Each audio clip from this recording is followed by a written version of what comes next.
on est présent pour la deuxième année en fait à InSocietà, toujours avec un grand plaisir.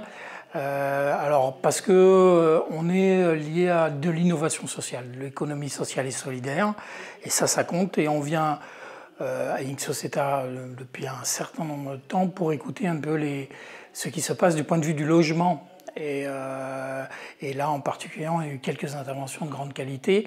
Particulièrement, je noterai celle de Michael Nogal sur la question du logement privé, parce qu'effectivement, la coopérative de l'immobilier, c'est une structure agence immobilière, coopérative, gérée par les propriétaires, les locataires et les agents immobiliers, qui intervient effectivement sur le parc locatif.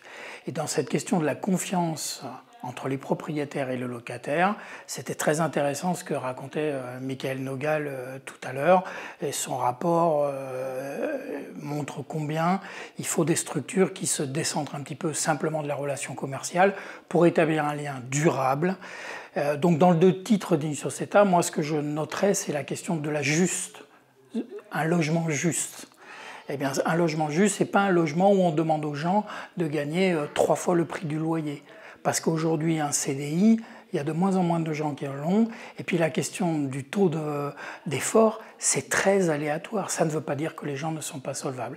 La coopérative de l'immobilier, elle s'est organisée pour couvrir en garantie locative toutes les personnes solvables, quel que soit leur statut. Parce qu'on ne peut pas ranger éternellement comme ça des gens dans des petites boîtes. D'accord ? Il y a des ménages qui ont besoin d'accéder. La discrimination à l'accès, elle est connue, elle a été répétée d'ailleurs plusieurs fois, y compris par la ministre. D'accord ? Quand on fait de la défiscalisation, c'est une chose, elle va l'encourager, tant mieux. Maintenant, il faut que les gens puissent rentrer. Il y a trop de gens sur le bord de la route. Et la coopérative de l'immobilier, c'est ça qu'elle essaye de faire.